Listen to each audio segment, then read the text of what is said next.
Hello, my friends. Are you looking for a New Year's resolution? Why not finish that darn book or get started on that manuscript? In this video, I have compiled the 4 lessons in my free writing course to help you get started and make your writing dreams come true.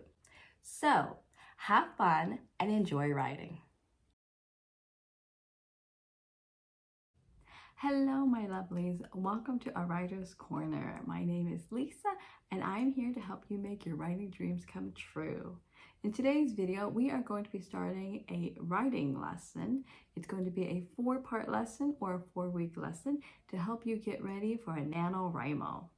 To give you some background, NaNoWriMo, also known as National Novel Writing Month, is coming up. It started in 1999 as a way of getting writers to compose a novel of 50,000 words in 30 days.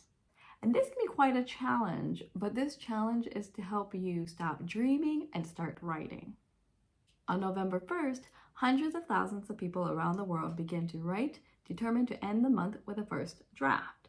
They enter as elementary school teachers, mechanics, or stay-at-homes, and they leave as novelists. And you may be one of these people. I admit I was, but you don't have to be one of them in order to take advantage of NaNoWriMo. You just have to have a writing dream that you want to tackle. And honestly, it doesn't have to be a novel. It can be a movie script, a memoir, a school project, you name it. This month, the month of October, is known as Preparation Month or Preptober. And I'm going to help you prepare for your writing project. Now, I won't be able to give you all the necessary tools and resources to help you get started, but I will give you as much information as possible to help you make your writing dream come true. Here is our structure for Preptober. Week 1 is ideas and plotting. Week 2 is characters. Week 3, setting. And week 4, research. During week 1, ideas and plotting, we are going to generate a list of story ideas. And you're probably going, why? Well, that's because no story starts with no idea. Every great story starts with a great idea. During week 2, we are going to focus on characters and character development. To do this, we are going to use a character profile chart. This is so you can understand your characters more and make them more relatable and real. During week 3, we are going to delve into setting. It's important to focus on setting because you want your readers to know what time of day it is, the time period, the place and surroundings, and the overall environment. This is because setting affects your characters. And week 4, we are going to be looking at research. You'll learn to take notes and store them in an easy access spot so that you can always refer back to your notes. And if you're going, but Lysa, my story is totally fictional. Why would I need to do some research? This is to make the world in your story believable. Say your characters live in a spaceship billions of light years away. You'll need to conduct research on, say, spaceships, the possibility of living in space, and what is needed in order for your characters to survive out there, i.e., how are they getting oxygen and what's their fuel source? Before we start today's lesson, I want to let you know that these lessons are broken down into 3 parts. The first part is the introduction and lesson. The second part is looking at examples. And the third part, not a part of the video, is for you to take what we have learned and apply it yourself. Enough talking, let's get started. Hello, my lovelies. Welcome to week 1 of Preptober. This week, we are going to focus on ideas and plotting. Before you can start writing anything, you must first have an idea of what you want to write about. An idea, according to Merriam-Webster, is a formulated thought or opinion. It's your thought of a story that you want to write about. Start by making a list of ideas that you want to write about. Here are 4 story ideas that I have for you, and feel free to use them. I also have a list of more ideas, and feel free to go onto my blog to obtain them if you'd like more ideas. Idea 1. The main character wants to plan a vacation with their partner, but things don't go to plan. Idea 2. The main character has moved out of town and feels out of place, and they keep running into a stranger or a neighbor who is not happy to help them. Idea 3. The main character has just lost their high corporate job of many years.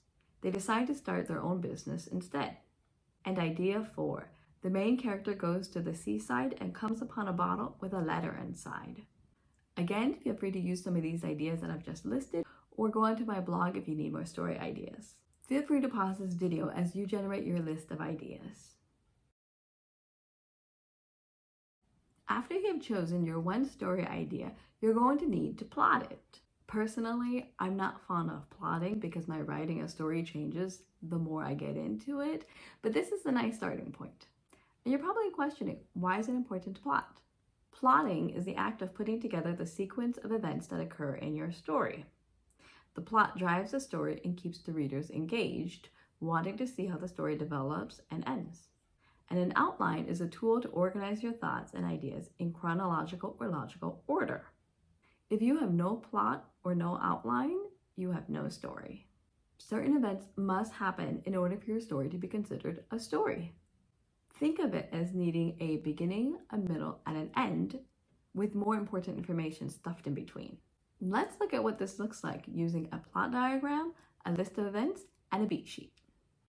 A plot diagram has a beginning, a middle, and an end. And within each of these, you have two other subcategories. In the beginning, you have your exposition and your conflict. The exposition is the introduction to your story. This includes the characters and the setting, as well as the mood and tone of the story. For example, we have a boy with glasses with a lightning scar on his forehead. Boy lives with his uncle, aunt, and cousin. It starts off as a nice day in England, but odd things begin to happen. The overall mood is so-so, but turns peculiar and magical. The conflict is the problem that drives the story. It's an introduction to the main character's flaws that they need to change. For example, the boy receives a letter in the mail accepting him to a wizarding school. In the middle, you have the rising action and the climax. The rising action is all the events that lead to the climax. For example, we have boy goes to wizarding school, makes friends, attends classes, and joins a sport team, learns about a magical stone, learns that an evil wizard wants the stone and the boy dead. The climax is the turning point of the story. The main character faces their problem and starts to make a change. For example, boy chooses to take on the evil wizard to protect himself and the wizarding world he now loves. And he defeats the evil wizard, for now. In the end, we have the falling action and the resolution. The falling action are the events that occur due to the climax. The main character has finally developed into the person they need to be, and we see that. For example, everyone is safe and joyful, the school year ends, and the boys' teammates win the house cup. For the resolution, this is the ending. It's the solution to the overall problem, and questions get answered. Our quick resolution here is that boy and his friends get ready to return home, and boy is actually looking forward to summer and the next school year. The best analogy for this is blowing a balloon. Your first breath into the balloon is the conflict. And every breath you take afterwards, including the size that the balloon starts growing into, is the rising action. The balloon popping is the climax. How you feel afterwards is the falling action, i.e. scared, surprised, and choosing not to blow any more balloons and move on to another activity is the resolution. If you're not fond of the typical plot diagram, try making a list of events. Some authors actually use this method to outline their stories. Be sure to include the main conflict, the series of events that follow, the climax, and everything else that follows after that, down to the resolution and ending. Let's look at some examples. Our first example is Bunnicula by Deborah and James Howell. The first event is that the family comes home with an abandoned rabbit. The second event, they named the rabbit Bunnicula because they found the rabbit at the movie theater while they were watching a Dracula film. The third event, the fruits and vegetables in the house begin to turn white and dry. The fourth event, the family cat gets suspicious, and so forth. Our second example is a series of unfortunate events, The Bad Beginning by Lemony Snicket. The first event is that the three siblings go to the beach side. The second event, they learn that their parents have perished in a house fire.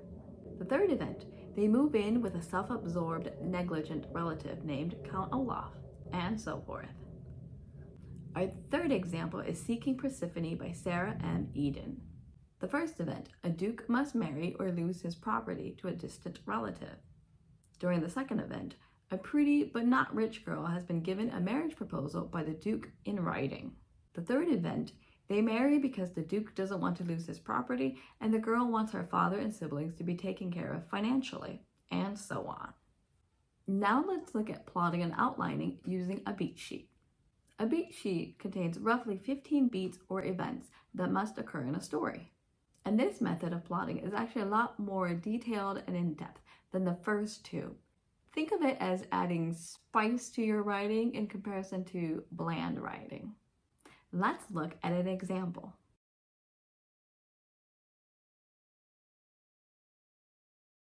This example is Harry Potter and the Sorcerer's Stone by J.K. Rowling. Our first beat is the opening image. This is the hook of the story to get the audience's attention. Using the example of our book, we are introduced to the wizarding world and how it exists around us, muggles. We meet Vernon Dursley, who is getting ready for work, and he runs into a cat and strangely dressed people. The next beat is the setup. This is the main character's status quo or normal world. This includes their wants, their needs, and their struggles. We meet Harry Potter, the boy who lived. He currently lives in terrible conditions with family who don't treat him as such. Odd things begin to happen, such as a snake becoming loose at the zoo, there's owls and letters, and so forth. The next beat is the theme stated. This is the overall lesson that the character must learn. This is their need. And it's often told to them by someone they'd rather not listen to. The theme in here is not necessarily stated, but I personally feel that the overall theme is cultivating your own family through friendships. The next beat is the catalyst. This is where the story begins to pick up and take off. The first conflict begins here due to the main character's wants, needs, and struggles. We see that Harry gets an acceptance letter to the Hogwarts School of Witchcraft and Wizardry. The next beat is the debate. The main character questions whether or not they should change due to the catalyst. In other words, will Harry attend Hogwarts, and how will he get there? The next beat is the break into two. We are no longer in the status quo world, and the main character has made the leap towards change. Using the example of the book, Harry goes to Hogwarts. He gets his school material with Hagrid's help. Uncle Vernon grumpily drops him off at King's Cross Station. The next beat is B's story. This is the introduction to the new world and the secondary character, such as a love interest or a sidekick. And their role is to showcase the opposite of the main character and support in the change and the journey that the main character must go through. In this case, Harry meets Ron and Hermione on the Hogwarts Express. Our next beat is the fun and games. This is where the main character interacts with their new world. In our example, we see that life at Hogwarts is great for Harry. He has friends, classes, even Quidditch. Our next beat is the midpoint. This is a false victory. This is where the main character thinks that they have everything that they've ever wanted now. According to our book, Harry and Ron defeat a troll on Halloween night and earn points for Gryffindor. Our next beat is Bad Guys Close In. This is where the main character's ego falls as they learn that their wants are only temporary. Harry almost gets hurt during Quidditch. Harry, Ron, and Hermione learn about the Sorcerer's Stone and how Snape wants it for himself. Our next beat is the all is lost. If the main character thought that they gained something at the midpoint, this is where they lose it all.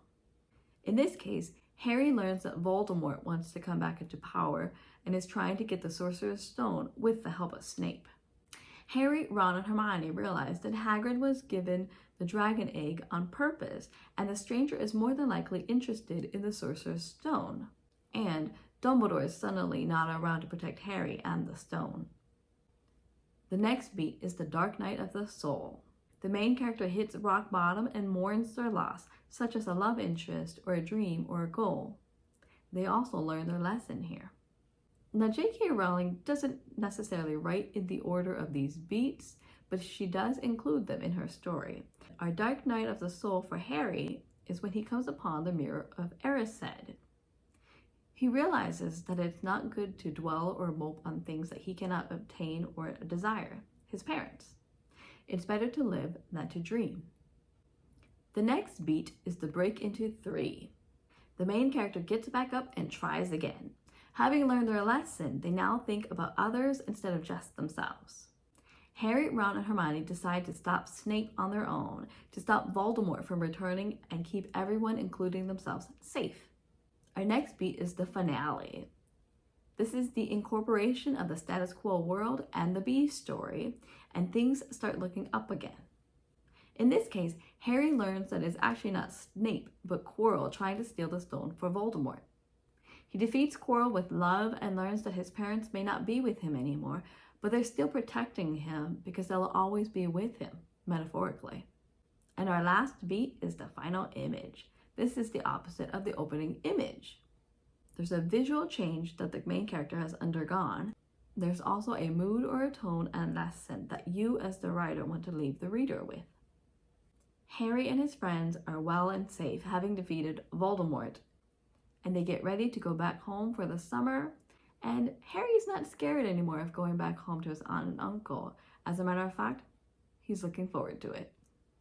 Now that you have your story idea and 3 ways in which you can plot and outline, I want you to spend the rest of the week working on it. This is a lot of information, I know.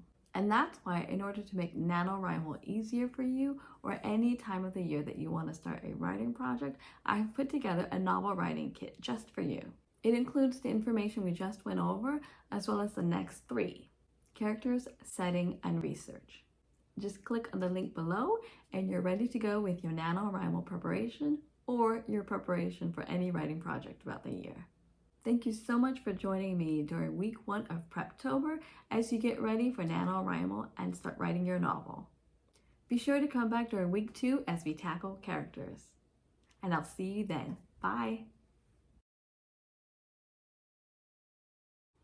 Hello, my lovelies. Welcome back to aWritersCorner. This is week 2 of Preptober as we get ready for NaNoWriMo, or whenever you are watching this video and getting ready for your writing project.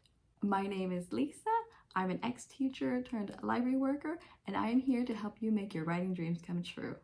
Before we get started, if you have yet to see lesson 1, which has to do with ideas and plotting, I highly encourage you to go and watch that video and then come back to this one. These lessons are broken down into 3 parts.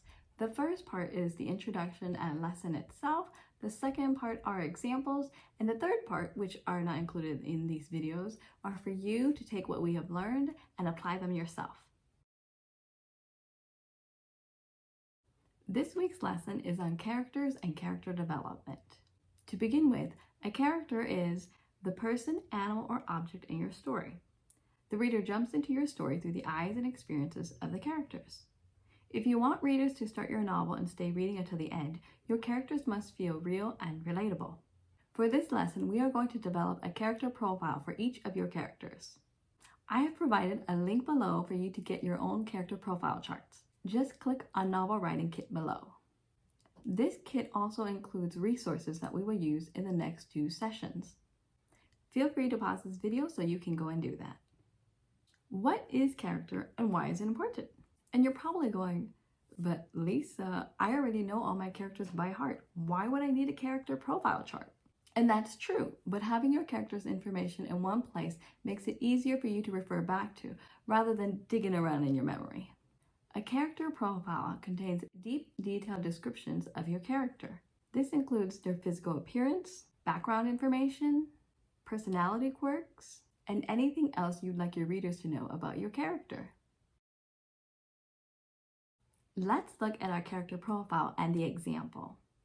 Now, I'm using myself as an example just to make it easy. Feel free to write about yourself and see if your future readers catch on to that. Just a reminder that a character profile is used to flesh out characters and make them feel real and relatable.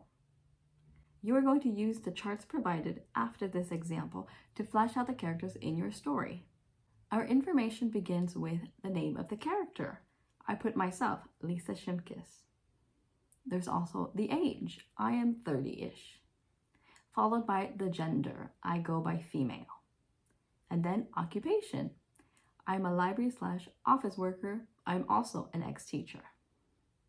There's also a spot for you to add the image so that it's easier for you to refer back to remember what your character looks like. In this case, there's an image of myself. Next, we have physical appearance. For myself, I have medium length black hair, brown eyes, stubby nose, big lips, long chin, a petite figure. I'm 5 feet 2 inches and I wear spectacles. We also have the backstory. I am Hmong American. I have 5 siblings. I was a teacher for 8 years. I now work in a library. I am married to a Korean adoptee and we have 2 kids. The next information is personality traits. This can include favorite phrases that your character says. I've put a creature of habit, determined, lifelong learner. And phrases you hear me saying around the house is "Aya." Next, we have quirks and habits. I am calm, collected, and confident in public, but I'm silly, goofy, and clumsy in private.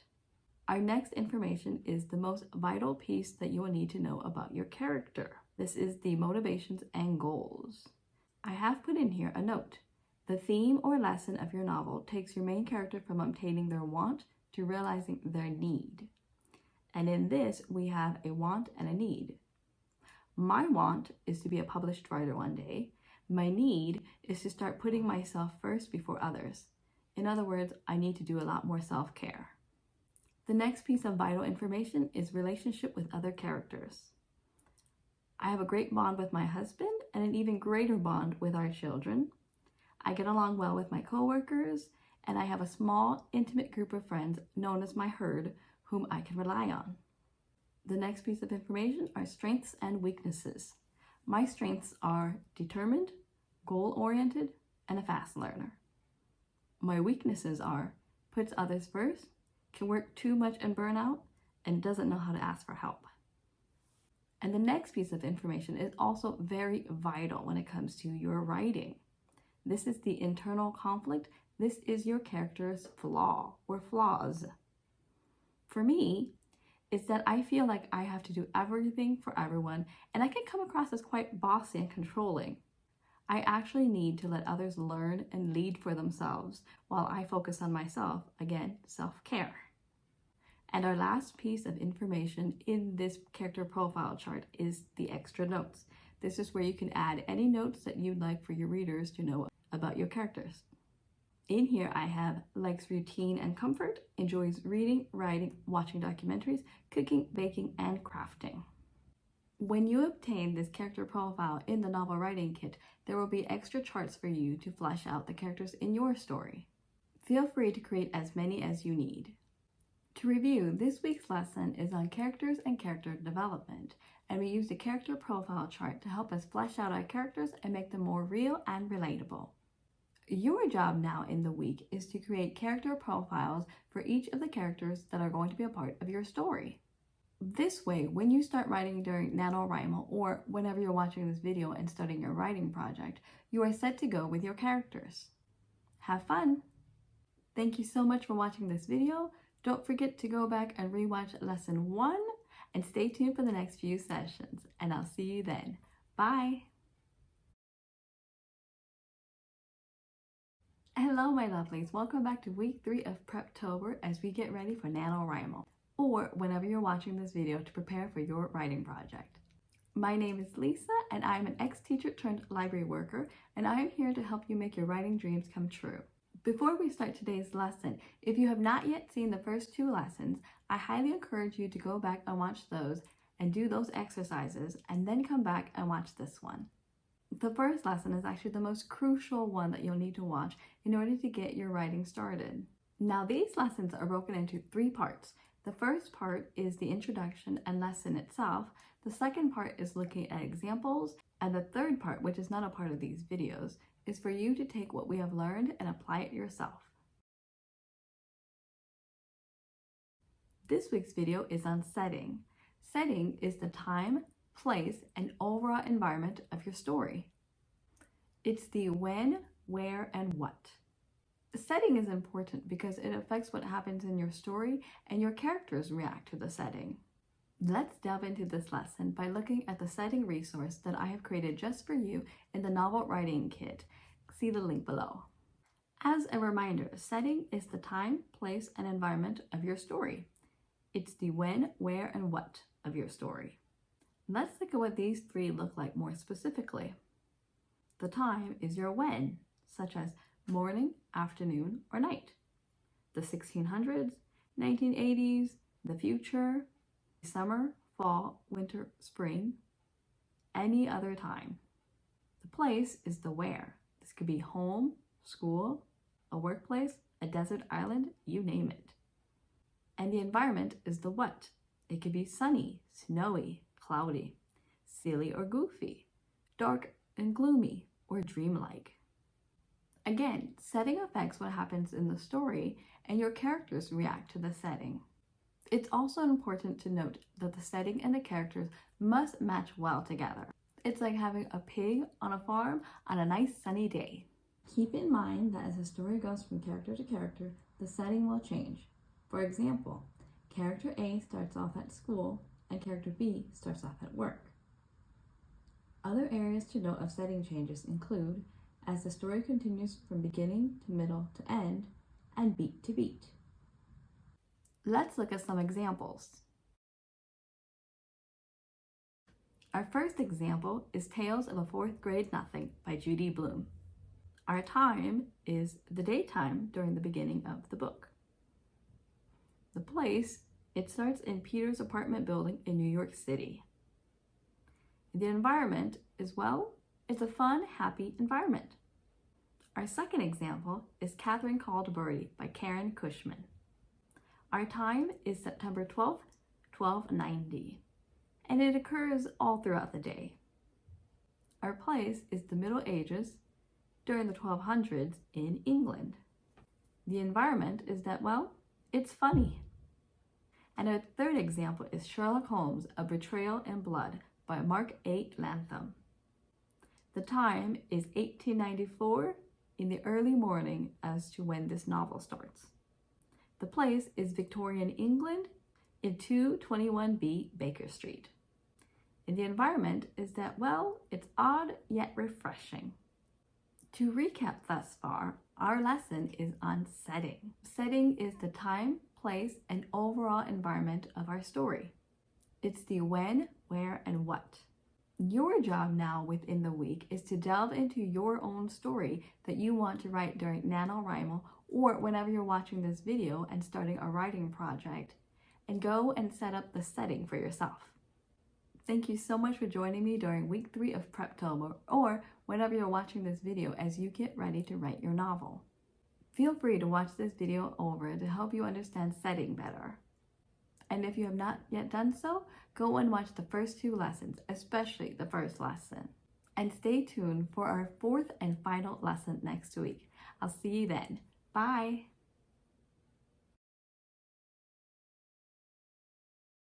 Hello, my lovelies. Welcome to week 4, our final lesson in preparation for NaNoWriMo.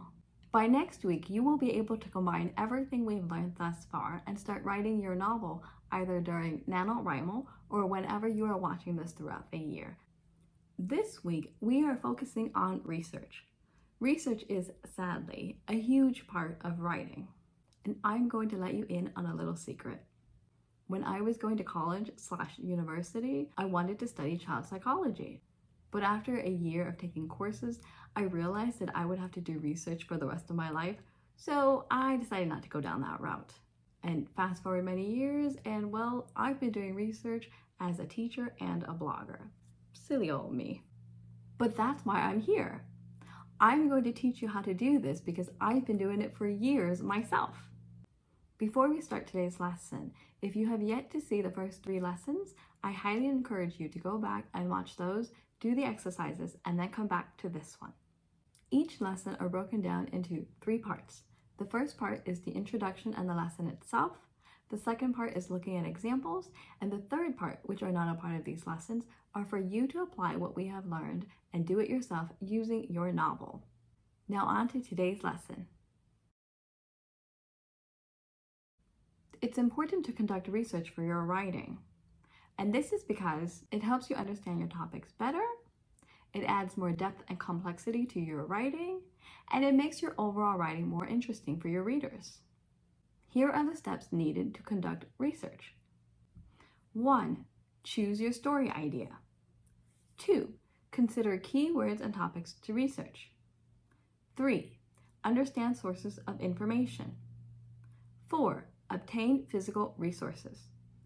5. Use appropriate search engines. 6. Watch videos.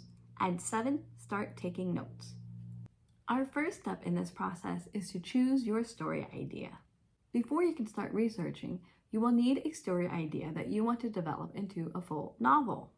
If you need story ideas, I have a link down below to my website to help you get started with that. Now, how do you decide what your story idea will be?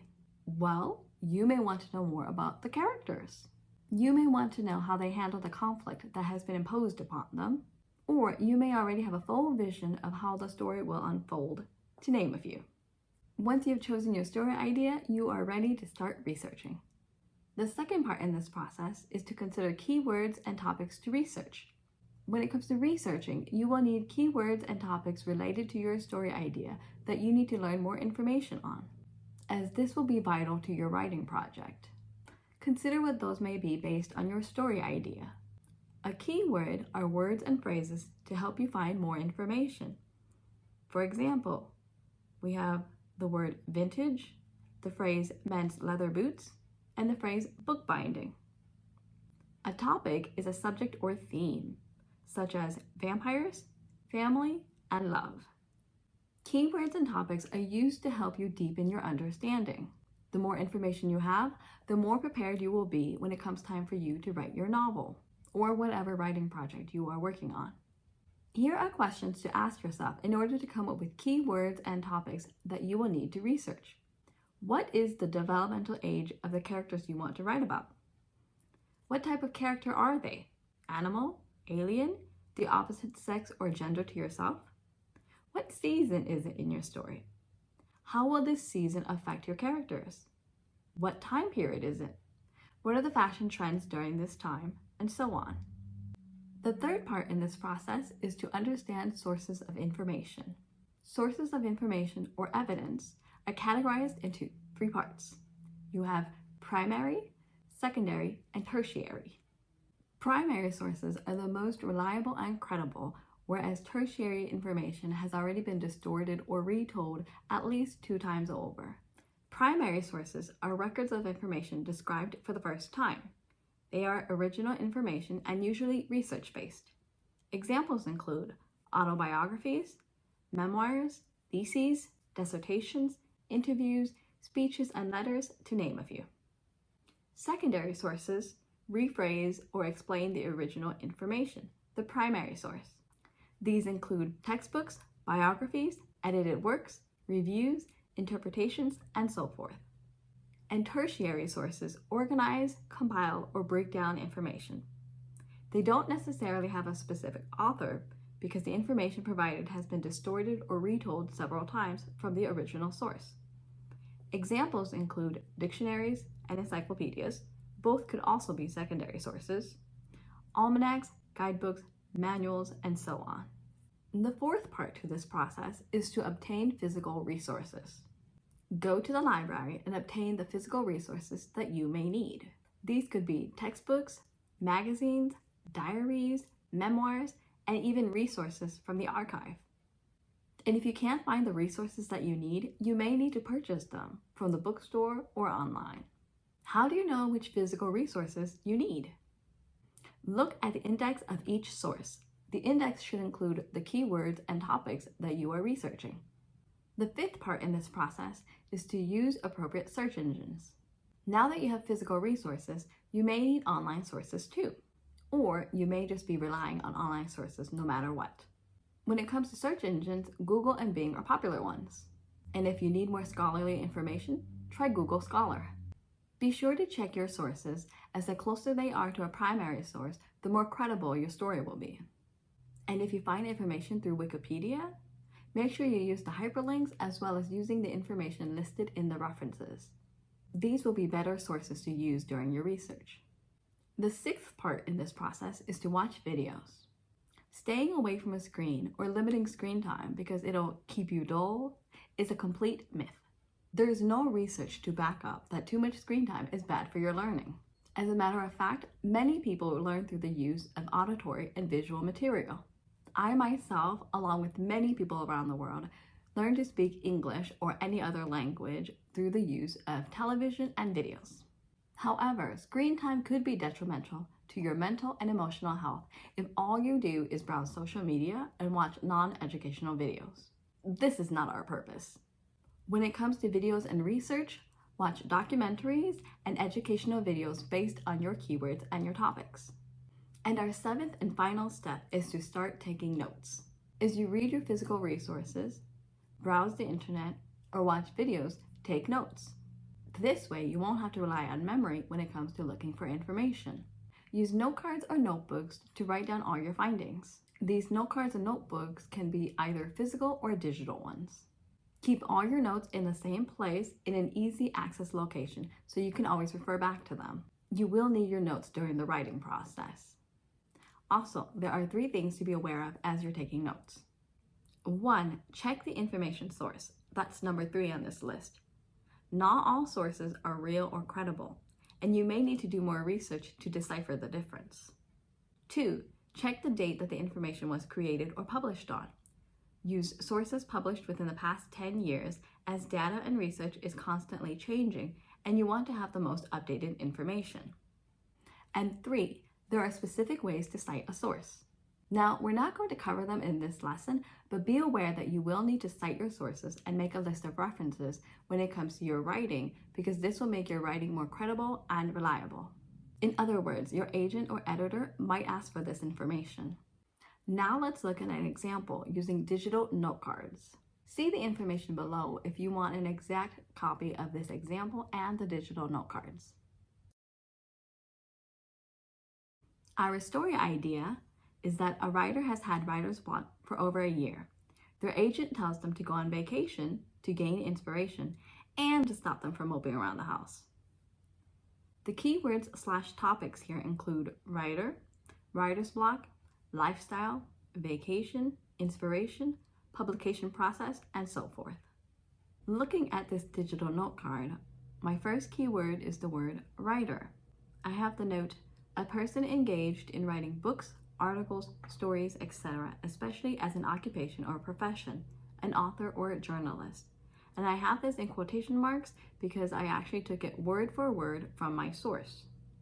And if we look at the source, I have dictionary.com as well as the link to take me directly to this source. The date of publication is 2012. That's actually the most recent date that I could find.